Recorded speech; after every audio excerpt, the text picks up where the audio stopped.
Hello guys. तो guys ये question है, बहुत ही सिंपल क्वेश्चन है। अगर हम इसे सोल्व करें सिंपल बेसिक मेथड से तो बहुत लंबा जाएगा, लेकिन हम अपना थोड़ा दिमाग का यूज़ करें और हमें इसकी रेंजेस याद है, फ्रीक्वेंसी और एनर्जी की, तो हम इस क्वेश्चन को डायरेक्ट कर सकते हैं। अगर हम बेसिक मेथड की बात करें तो बेसिक मेथड ये होता है कि अगर हमें EM वेव की एनर्जी निकालती है तो उसका फॉर्मूला हम सबको पता है क्या होता है। उसका फॉर्मूला हमारे पास होता है, उसका फॉर्मूला हमें सबको पता है क्या होता है। E = 12440, या हम ये कह सकते हैं।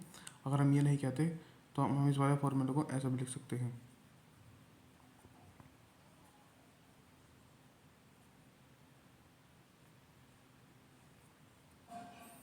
हम इस फॉर्मूले को कैसे लिखते हैं, 12400 के नाम से भी हम इस फॉर्मूले को हम जानते हैं।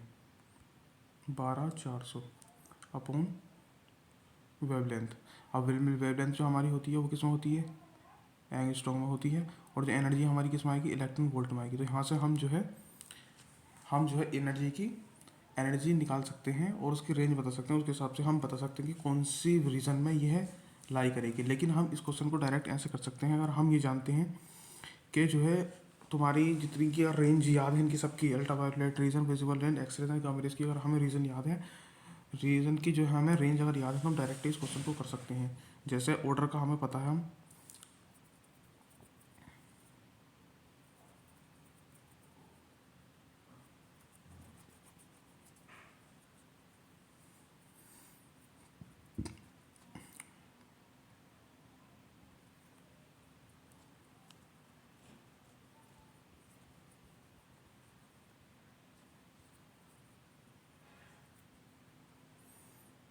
जैसे दोस्तों हम ऑर्डर जानते हैं। ऑर्डर होता है हमारे पास एक, ठीक है, rolls mother is visiting uncle Xavier's garden.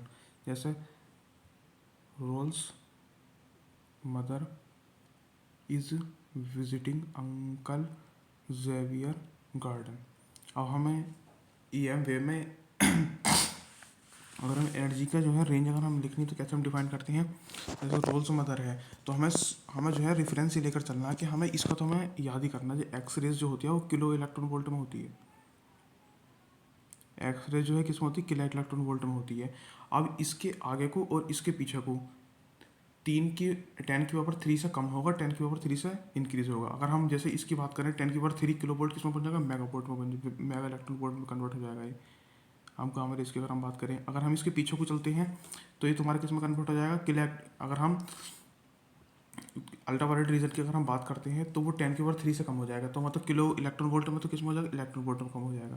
तो इससे हमें कंफर्म पता लग गया कि तो हमारे पास जो जो कितना 14.4 इलेक्ट्रॉन वोल्ट दिया हुआ था, तो ये इलेक्ट्रॉन वोल्ट किसकी यूनिट होती है, ये होती है अल्ट्रावायलेट रीजन की। तो हम डायरेक्टली कह सकते हैं इसका आंसर हमारे पास क्या होगा, अल्ट्रावायलेट रीजन होगा, ऑप्शन नंबर फर्स्ट।